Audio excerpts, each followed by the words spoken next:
Ladies and gentlemen, thank you for tuning in to this week's edition of Stop, Look, and Listen. I'm your host, LeTroy Gardner. This week, we have a brother that's been working in the trenches of ad tech, data monetization, and product development. He's the CEO of WhoCameBy and the co-founder of Complementics. We have Walter Harrison. Welcome to the show, brother.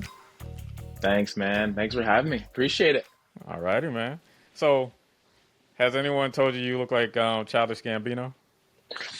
Yes. It's funny. 2 months ago, I walked in a Starbucks and someone's like, "Oh my God, Childish." I'm like, where can I sign? No, I was like, I don't really see it, but yeah, I've gotten it before. Yeah, that's what I instantly thought once we hopped on the chat just now. But just give us a biographical snapshot into your journey and how you fell in love with data. Yeah, I appreciate that. Well, thanks again for having me, man. Mm-hmm. So I think for me, I'm just always been interested in trying to understand how this world works, right? I know you and your backstory and how did I get here? I think from my perspective, it's trying to understand how does anyone get obsessed with a product? And it's primarily advertising. Advertising really runs the world. We're talking about Meta and Google. Those two businesses alone create trillions of dollars of exchange. So with me trying to understand that, I'm like, well, how do I get in front of people? And it's really just storytelling and advertising. So my background is I created a startup in college, a browser extension when it was cool. Remember the Mm-hmm. toolbars and browser Yeah. extensions? Internet Explorer people, you probably don't even know Internet Explorer these days, but I had a toolbar on Internet Explorer and Firefox, and it was basically a price comparison engine. And we were trying to do is get people better prices when doing searches. And ultimately, people didn't really care about that. They just wanted to go to Google and go to Amazon. But what we found out when we were trying to sell the data of someone trying to search was more valuable than anything else. So your intent was more valuable than the ultimate direction. I'm looking for a new Sony MacBook or a new MacBook Pro or HP printer ink or whatever it is. Like that destination didn't really matter, but the journey mattered. And then we're like, oh, interesting. How do we get more data? So that started browser. We eventually got that thing through trials and tribulations and blood, sweat, and tears to millions of users. We sold that company in 2015 and we shifted to mobile because the game has changed, right? We were in a desktop world with Internet Explorer and Firefox. iPhone came out in 2007, then everything became mobile first. So now we live in the world of apps. So the apps on your phone, apps on my phone, tell a pretty compelling story about who you are and who I am and like what you're interested in, and the world of prediction, which is where I live and breathe. Mm-hmm. Like, take us behind the scenes. You know, in those offices in the C-suites of tech companies. What's the secret sauce? When it comes to knowing when it's time to pivot, when it's time to up upgrade to the next model. Like, just share some insights on that. Yeah, so I think at the hardware level, there's this thing called obsolescence. It's a big word, but we've all felt it. Like when a new iPhone comes out, your iPhone stops working so well. Mm-hmm. When a new MacBook comes out, like, man, my MacBook's so slow. What is that? And that's trying to get you to upgrade. And there is built-in technology that really slows it down. There's actually even a lawsuit Apple got into, and they said, yes, we do slow down your phone, but it's to protect your battery. It's to protect your battery. So yes, that's built in at the hardware level. At the software level, they want you and I to stay on that phone or on that app as long as possible. Mm-hmm. And brands like Meta, TikTok, Snap, etc., even like Zillow, they do a really good job at trying to get you to stay on there as quickly as possible. And they're using behavioral economics, using psychology, they're using your brain, which was built from an evolutionary process, to stay on this thing as quickly as possible. And it's now powered by AI. It's not a fair fight. Not at all. Yeah, because it's like I can be on my cell phone and I could just do a random search for, say, a a restaurant here in South Florida that I'm looking to make reservations for. Then Yeah. 5 minutes later, I'll hop on Instagram, and that same restaurant is in my feed with some of their posts. Of course, Yes. enticing me to visit their page and like and follow. Um, how does that happen? How does it happen from from one device to the next where it's like, yeah, man, they're just reading my mind. They just know automatically that this is what I'm interested in, and then feeding me similar restaurants or similar video games or clothes that is similar to something I just looked at 5-10 minutes ago. Absolutely. What a great question, and you being very perceptive on that. So, a couple things happening there. So, let's say you download an app for the first time, let's say TikTok or Instagram, which for most people, it's not the first time. You've been using it for years. Hmm. The first thing this app's going to ask is it wants to look at other Bluetooth technologies around your house. And you're like, I don't really get it, but sure. Now, what other Bluetooth technologies are in your house? Let's say your Alexa speaker, your Sony, your Apple TV, your Roku. It's sniffing around. And if you agree, it can now communicate with all those things. So that's the first thing that happens. A lot of TVs have what's called ACR. And I don't want to use a bunch of big terms here, but automatic content recognition. And that's what Alexa uses, right? You use that wake word and it listens. Now, there's been tons of things that Alexa's listening to everything, Siri's listening to everything. But because ACR exists, but you go to the Instagram or Facebook or whatever, go to the Google Play Store, go to the Apple App Store. Now look at their nutrition label, which Apple has forced all these apps to put. And it will show you everything they collect. And you'll see microphone, you'll see banking, you'll see financials. So it's not only pulling that information from the app, but it's also listening and sniffing from other things in your house. Tied with location data, they know everything. I mean, like, not everything, literally, but you can paint a pretty compelling story of what you and I are into. And then obviously they have a relationship with that restaurant because I'm sure that restaurant advertises on Meta and Google. To be able to put all those pieces together through AI and personalization is not a hard step at all. Hmm. Cool. All right, so let's start with who came by. Like, just give us the light bulb moment for you when it came to, you know what, I'm going to venture out on my own, and this is the seed um, that's going to get planted. Yeah, so I've been in location analytics since 2015, so over 10 years now, but primarily working with enterprises. So large banks, hedge funds, and ad tech companies who are using location-based data to understand. Let's use an example. Like, you guys have a Sweet Greens down there in South Yeah. Florida? Hmm. Okay. So that's a brand that is doing really well and they're kind of new and they're not all over the US yet. So let's say that company is not publicly traded, which I don't think they actually might be publicly traded, actually, now that we think about it. But let's say their goal is to go across the nation, like Chick-fil-A is doing right now, like In-N-Out Burger is doing right now. Right. How can you really get an indication how well that company's doing before an earnings call, which happens every quarter?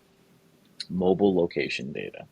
You can literally geofence, which is what we do at WhoCameBy, Sweet Greens, track how many people go there and start saying, huh, their numbers are going up. Now let's compare them to somebody else, another lunch spot like Panera. Hmm. And you could start seeing, man, the younger generation, mobile first consumers, men and women, business people, more health conscious people are going to Sweet Greens like crazy. Now I can make a financial decision. I'm going to go long Sweet Greens or I'm going to short Sweet Greens. So we've been doing that for years, helping bigger companies. But the middle business, the small business, which 95% of Americans work for, did not have that technology. So who came by, you can geofence, businesses within US, understand who goes there and try to advertise to these people. And I'll give you an example. We had I'm in Chicago, so Soldier Field, we had the Beyonce concert, Cowboy Carter, a lot of people showing up, walking there with their cowboy boots and their cowboy hats and stuff. And we had a customer who's like, we sell cowboy boots. We're in Texas. Great. Let me geofence Soldier Field for the nights that Beyonce was there. They sold more cowboy boots to that audience they've had in months because it's highly targeted to an Right. audience who clearly, for this now reason, loves cowboy boots. So Mhm. that's one of the examples of just finding an audience that sells or does something you're interested in, and you could have a pretty targeted, successful campaign. Okay. What are like some of the most surprising things that these small and middle-sized businesses can learn from the foot traffic data that they couldn't discover any other way? Oh, great question. Their competition's intelligence. So it was less about how well you're doing. Obviously, you have your own receipt data of your restaurant, your gym, your church, whatever it is. But how is the place down the street doing? How is that barber down the street doing? How is that church doing? How is that restaurant doing? If we take two Italian restaurants, apples to apples in South Florida or South Chicago, whatever it is, I can go back a year and start seeing how things do weekend by weekend by weekend and how they're up 20% every weekend over you. Why? Why are they up? Are they spending more money in advertising? Is it more social media? Is it influencers? Where do those audiences come from? How far are they driving? How long are they dwelling? All these questions can be discovered using location-based data. And advertising alone and influencers alone are not going to do it. Hmm. So that's one of the powerful breakthroughs. You can see how well you rank in a city compared to all your competitors, and then begin geofencing your competitors, advertising to those audiences, and bringing them over to your spot. Uh, is it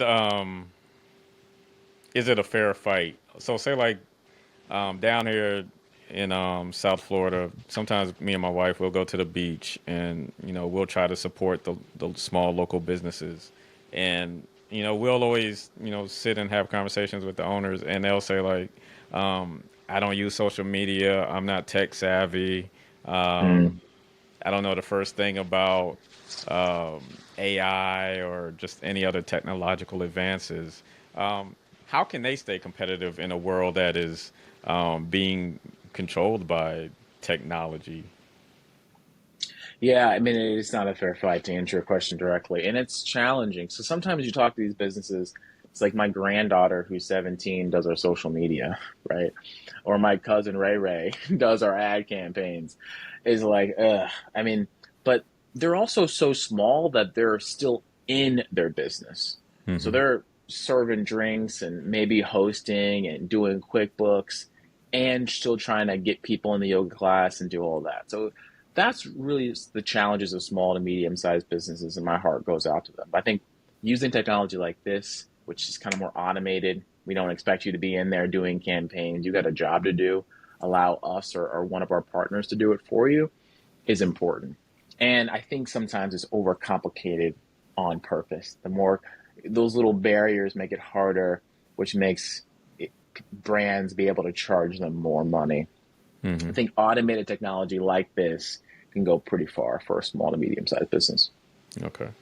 So, like, how granular can this data get? Like, is there an ethical line, and where is it? Like, Yeah, if I want to say like I don't want this information about me out there, like, how can you police that? great question. So, first and foremost, it's your data, it's your absolute choice. And you have the ability to opt out using like the DAA, was the Data Advertising Alliance, or the NAI, the National Advertising Initiative. Those are websites that are .org. You can go in, opt out, and it will opt you out of not of just Meta and Google, but like really all these trackers that are following you around on the website, including mobile. So consumers definitely do that if you don't want to be tracked. The challenge is we love the products. We love TikTok. We love Instagram. These apps aren't free. You think it's free, but there's a cost. And the cost is advertising. And as you know, I mean, Instagram ads work. These ads are so targeted to you. Hmm. Now, on the privacy realm, that's something we take super seriously. It's like the most important thing. So whether it be COPA, targeting consumers under 13, CCPA in California, the Virginia Privacy Act, Colorado Privacy Act, you can go on and on and on. And you talk about Europe, GDPR, you can really only deal with consumers who've opted in. So if you haven't opted into our program, and we can't really show any ads or do any type of passive tracking on you. But giving the consumer the ability to opt out is the most important thing. But these days, we're doing it compliantly. Most of the people in our industry is. I just think consumers are in this trade-off game of they love the product, Instagram, TikTok, whatever. Do they love the trade-off? That's the question, and only consumers can decide. Okay. So like when it comes to, I guess like governmental benefits and things of that nature, because I heard on the radio this morning about SNAP benefits and how it's being used to, I guess, target a certain demographic that the government's trying to go after at the moment. ICE. Yeah, Um, yeah, um, yeah. So like it's in those situations, it's hard to, um, I guess, police that or not share your data. But yeah, I mean, because you need your benefits, you need help, but then it's being used against you. So yeah. I guess that's another example of it not being a fair fight. Absolutely. So when you get into like government surveillance and NSA and like satellites Uh and huh. government use of this type of data, oh man, it's a whole other world. We've always decided, and we're pretty upfront, that we're not going to work with government. There's companies that do. So the government is the biggest purveyor and purchaser of this type of data for obvious reasons, right? So obviously, let's use China as an example. Clearly, China is a competitor to the United States in many avenues. Does the U.S. government want access to location data in China? Absolutely. Does the Chinese government want U.S. location data? Absolutely. Do they buy that data? Absolutely, they do. And you would expect, you just name countries, right? These are not hot takes. This is just real. Russia, Gaza, Israel, all these countries right now. Mobile location data would be immensely valuable. So we've made the decision not even play in that space at all. That's not a space that we play in. We don't need the world of small businesses and businesses are so large that we don't need to play in the government world at all. But rest assured, they have our hand pretty heavily in this space. Uh huh.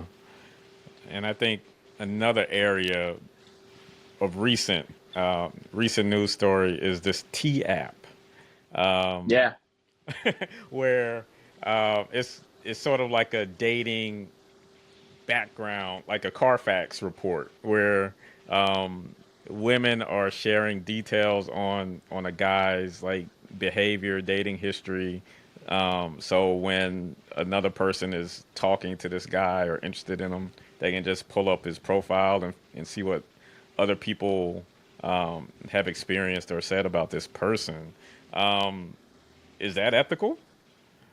oh man, that's a good question. So, from my understanding, the T app came from women trying to be safe in dating, right? Mm-hmm. Like you're in Miami, you're in Chicago, you're going to go out on a date with this guy you met on a dating app. You want to make sure that this guy is not known to be doing crazy, inappropriate stuff, as an example. That's kind of where it started. But like most things, they escalate pretty quickly. Right. They just go in. So now it's like, oh, here's what he's done and where he lives and da da da da. I mean, no, it's not ethical at all. And I feel bad for people who kind of got in the midst of all that kind of stuff. But I think it started in a good place, but it can go into doxing in this world of the internet where things can get bad pretty quickly. So yeah, hopefully people out there aren't doing that, but at the same time, we want women out there dating in a healthy, safe space for Mm-hmm. sure. What do you find most rewarding in the work you do with Who Came By? Oh man, it's a great question as well. We do have data for good. So as an example, we can geofence the city of Chicago and look at like the south side of Chicago. I'm originally from St. Louis, all right? So I could look at like East St. Louis as well. And I could see like there are food deserts out there. It's real. Like you could see consumers, they have Popeyes chicken, they got Lee's chicken, but like Mm-hmm. fresh grocery is miles away. And then it's in an area where people don't have transportation. The trains don't really go by this place. It's like that data should go to the government. Government already knows this, by the way, but like these consumers, these at risk youth, these black and brown children have to go very far distances to get to grocery. Like this is a problem. let's put grocery stores there. Well, the grocery stores don't want to be there because of crime and et cetera, et cetera.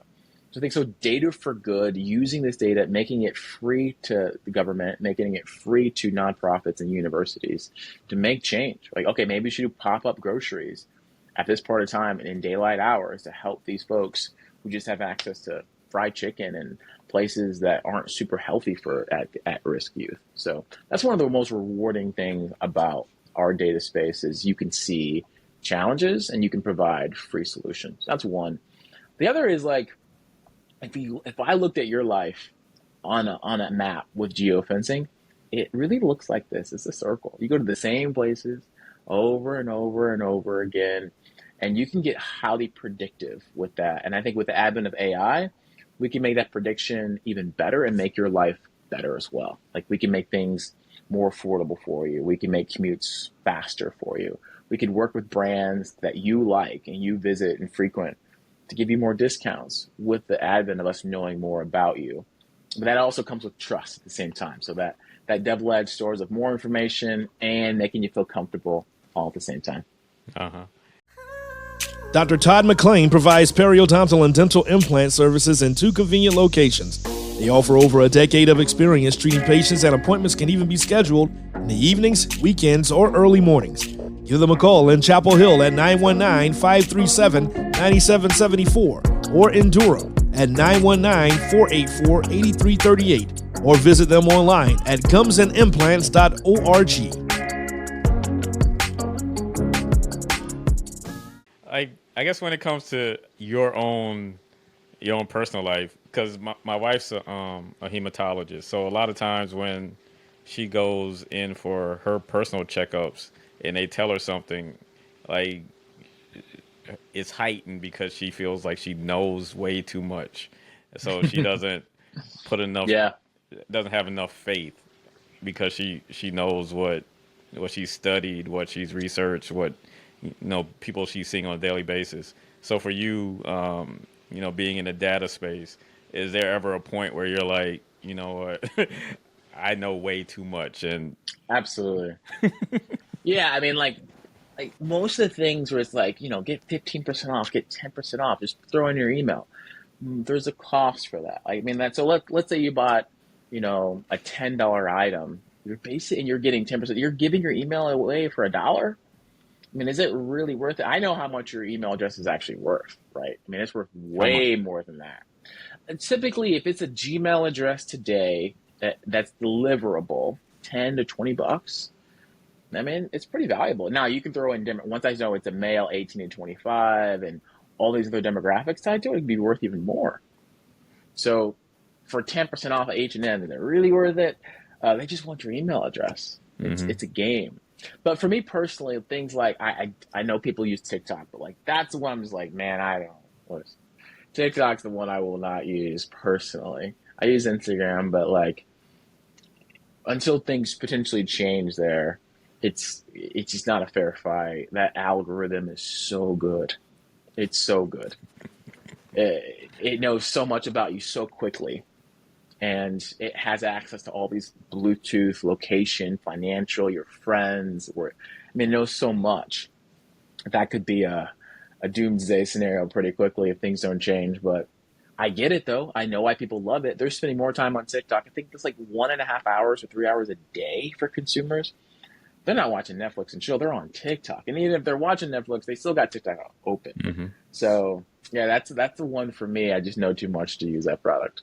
And you also, I'm sure you police your family as well when it comes to Absolutely. what they get on Yes. and use. Okay. Friends and family, like, listen, don't do it. Like, we go through your app list. Consumers today listening, go through your app. Like, check your permissions. Why does this app have access to your location always? There's no need for that, right? I mean, Uber needs your location just when you're getting dropped off or picked off. Outside of that, it doesn't need access to that because we know how power corrupts, and absolutely power will make it even worse. So I just don't think too much data without a massive incentive is just completely unnecessary. All right. So I guess besides turning off your location for apps that you don't need the location turned on for, and opting out, what other tips do you have for controlling how your data is accessed? Oh man, I got a few. Okay, so the first thing is on a MacBook or a Windows computer, whatever you're using, when you're using your browser, use some type of product that will block third-party scripts. So there's products like Ghostery, AdBlock Plus, NoScript. They're all free. They're in the Chrome store or the Firefox store. This will block that whole story. So here's what happens, right? So I'm logged in. I'm logged into Meta because you're logged in all the time. You then go to Nordstrom.com. You go to all these other websites. Typically, there is a like button at the footer of all these pages because these websites like Nordstrom clearly advertises on Meta and or Twitter or whatever, or X. So they always have a flow. Meta always has a flow of what you're doing. That's why their ads are so good. Mm-hmm. They know where you're going in browsing and physically.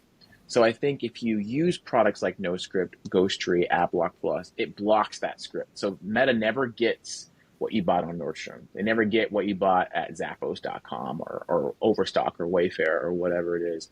That's my number one tip, is to use some type of blocking script. There are tools like Delete Me where you can pay and they will literally do the work, go to AGs, go to companies like ourselves and say, request for deletion. We know that LeTroy has data, delete it all. And you pay like a monthly fee. Now if you're really serious about privacy, that is a good option for you. But NoScript and Ghostery, those are completely free. On your phone, one of the easiest things on an iPhone, for example, is you can limit ad tracking. And that will basically block these apps have the ability to, when you leave that app, when you leave the weather app, because you know the weather today, whatever it is, they don't need to keep understanding where you're at 24/7. It kind of prevents that. So those are some tips. Okay, good. I like that. Are we reaching data overload? Oh, that's a good question as well. As a consumer, I got an Apple Watch on, I got a Whoop on. Do we know too much? Do we have too much? I think we probably do. Yeah.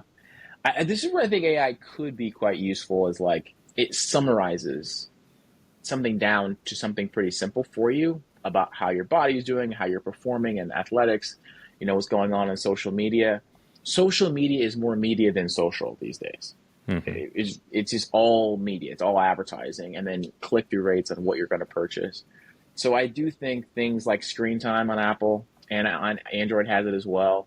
So you could start putting limits in place to control how much you use those things. Those are all personal choices. But then you get the FOMO, right? Like you feel like you're missing out. Like what happened to the latest thing on what's going on? And these are all personal choices. But I do myself use limits to make sure I'm not going over the top.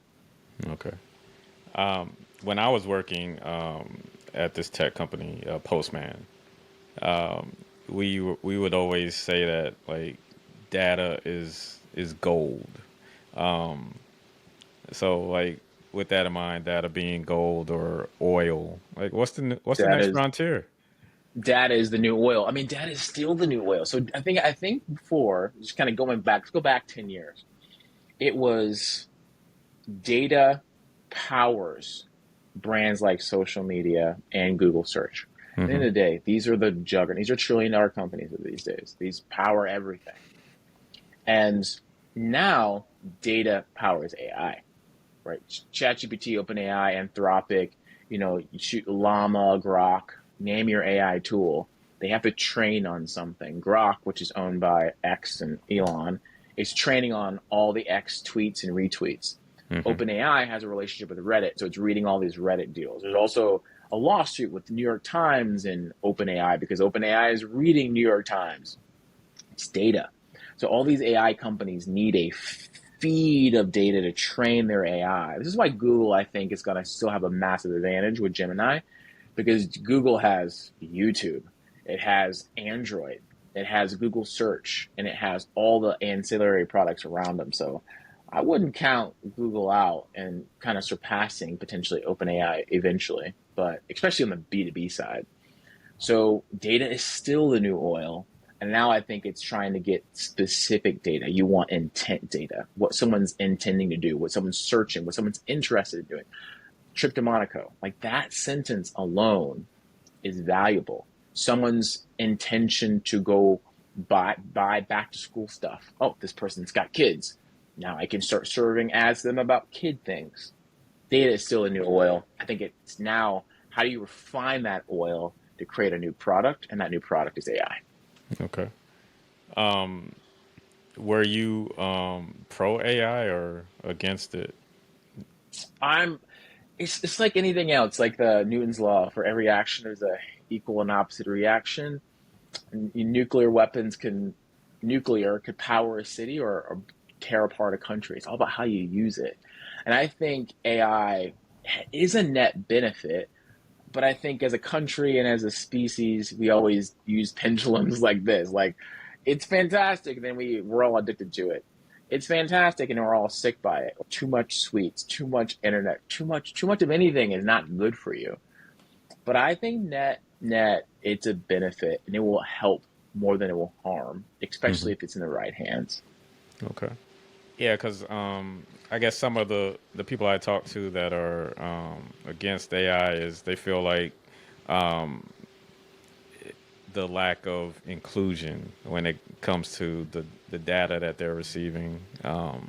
They're not they're not seeking out enough Yeah, diversity. absolutely. Yeah.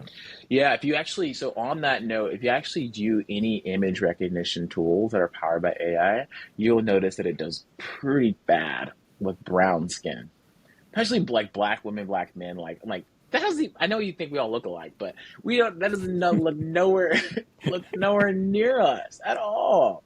But because it was trained on primarily white faces and white male faces, so this is where I feel like inclusion is important. I think they've made some changes. We all remember the Gemini thing where George Washington was black, and they're like, what they called it woke AI. So we can do a better job there. There are definitely challenges there, and we got to improve Hmm. together. Okay. Yeah. Um, Something I read about you was like just how you're the tech guy with a human, like you know how to distill messages down for the average Joe. Like there's definitely an art in that because not everyone is capable of you know giving high level information like you do to those that are not accustomed to hearing it. Just talk about that skill within itself. Well, I appreciate that. That's very kind. I think because I work in tech, but I'm also still like a person of the culture and trying to like be in it and understand it and trying to like I don't know, make it so accessible and digestible. I Hmm. think it's about they say making things simple is hard. Anybody can write something really, really long. It's the editing process to make it distilled is the challenging part. And I feel like that's something that I do try to work on is like, how do I simplify this? Like Steve Jobs was so remarkable at making things so simple that anyone can understand it or realize it. It's something that I'm always trying to work on and get better at. But I'm also told things from highly technical, proficient people. I'm like, bruh, can we make this super simple that I can understand it? And Hmm. I'll do the same thing going downstream. So it's a skill and an art. Good, good. Yeah, because that's something we're looking to do with our platform, with the API Evangelist and Forecast Media platforms, is contribute to that digital transformation and allowing frontline workers to have access to Mm, how they can transfer from, say, like you're working at McDonald's, from working the register or being behind flipping burgers to like you can be behind the scenes working on the app or designing features for the kiosk that all of these fast food restaurants are using to order from nowadays. So just trying to make sure that they can stay financially afloat as we continue mm. to push forward. So yeah, I think it's very Love that. important. Yep. That's crucial. Yep. So let's see. With who came by, like how can these mom and pop business owners, how can they get in contact with you and utilize your services? Yeah, so I mean, you could email us at hello@whocameby, but the most important thing is you can go to our website and geofence anything for free. We don't charge for like a one or three geofences. Like geofence your own location, geofence your church, geofence a competitor's location, or geofence Madison Square Garden, Taylor Swift concert, whatever you want, Hmm. and see the power behind. Wow, there are actual people there. There are phones there that might fit with my product or service. And it's not just internet companies. Maybe you do HVAC, maybe you do roofing, maybe you do lawn and garden, maybe you build homes. Like we have customers across the spectrum. How do you find people who are interested in buying a new home? Maybe you're a real estate agent. How do you find people who would, use your service as you're a mechanic? Using this technology, they typically go to certain places, find the places they frequently visit, geofence those places, get those ads sent over to Meta, and start doing testing. And we all know in this space, everything is iterative. It's not like you're gonna like do it one time and it works perfectly. You got to test, A/B test, iterative, over and over and over again, and then you're like, oh, this is how it works. Getting some results here. All right. So what's the last thing that you did a geofence search on? Oh, good question. Me personally, I think I did an In-N-Out burger in Arizona. I'm trying to, I mean, I've had In-N-Out Burger in Vegas. Yeah, I mean, yeah, it's pretty good, especially when you get the sautéed onions on a Yeah, burger. yeah. I mean, Yeah, hot take, man. People were getting mad on that one. They're like, pretty good. People were obsessed with In-N-Out. But yeah, obsessed. yeah. No, I In-N-Out's mean, good. yeah. I Like, mean, it's okay. yeah. Well, I mean, they need to, come here to the southeast, but yeah. I mean, What's the burger spot near you that I should go when I'm I'm in town? uh, let's see. It's a lot of it's like a lot of mom and pop spots, but as far as like chains, Yeah, um, I mean, I like Smash Burger. Smash is good.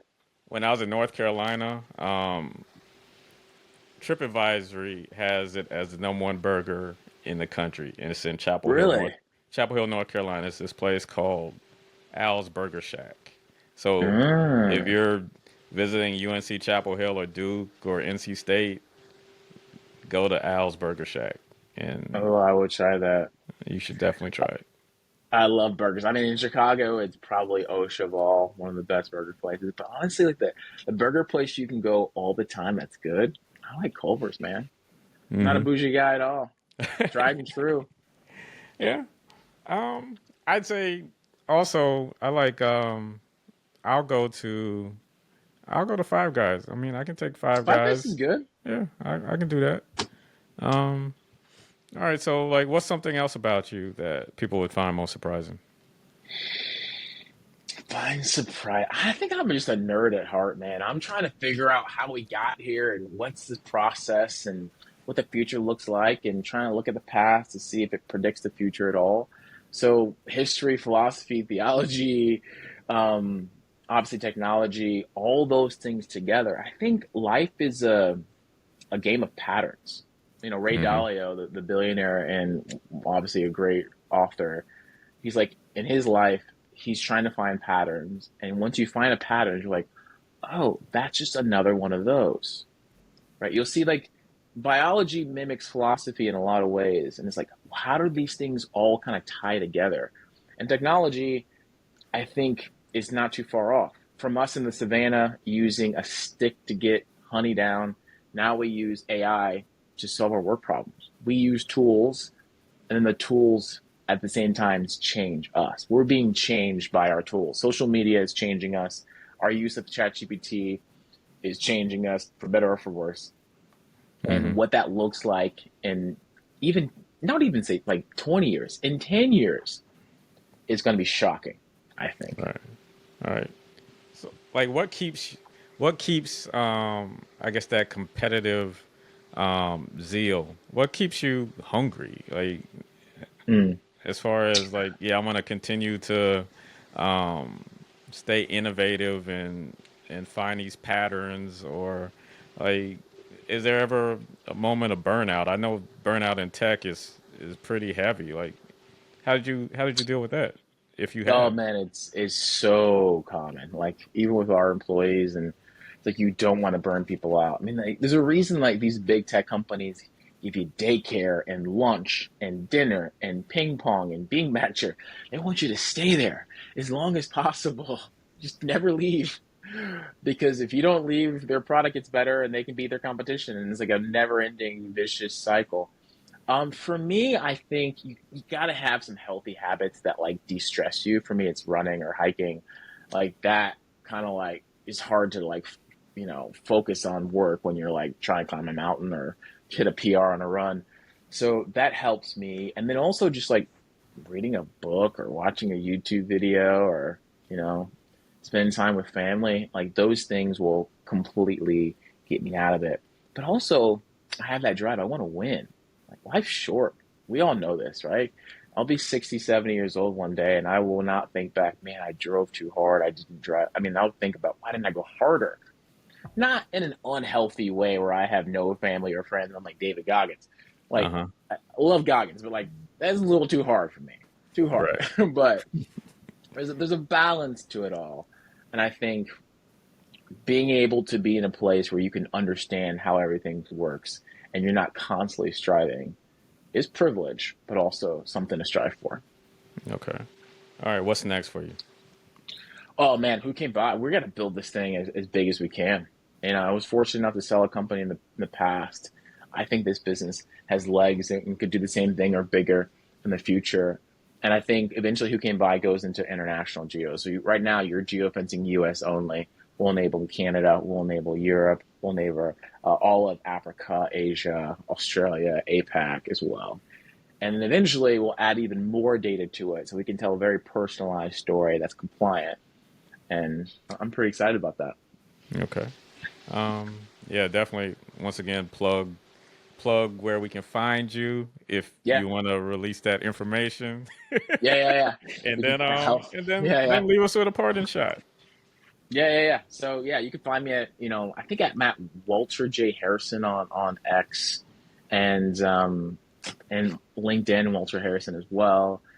Our company is hello at Walter or hello at whocameby.com. This is Uh the huh. best email from like a business perspective. So yeah, but yeah, what's your the plug you want me to throw for the Yeah, final like parting? yeah, a parting shot, and you already kind of gave us the plug on where we can find you, but yeah, leave us with a parting Yeah, shot. parting shot on anything. Anything you want, wide open, data or um, yeah, whatever, wherever you want to go with it. I think the key thing it's in the data world and in the personal world. No matter who you are, where you're at, constantly revise your conclusions. Right? There's a great quote by Mark Twain. He's like, "It's not what you don't know that hurts you. Hmm. It's what you think you know for sure that it just ain't right that's hurting you." So constantly revise your conclusions. That's the Okay, key. I love it. I love it. Walter Harrison, CEO who came by. Um, Thank you for sharing the good and the bad of geofencing and data monetization Of and course. helping us break down how to make it a fair fight for the little guys. Yeah, and doing it in a way that is easily digestible. So I appreciate that. we Thanks for having me. appreciate the time, appreciate everything you're doing. Looking forward to seeing who came by go global because Africa is a very fertile place right now Absolutely. to plant your flag. And for Stop, Look, and Listen, I'm your host, LeTroy Gardner. See you next week. Peace and blessings.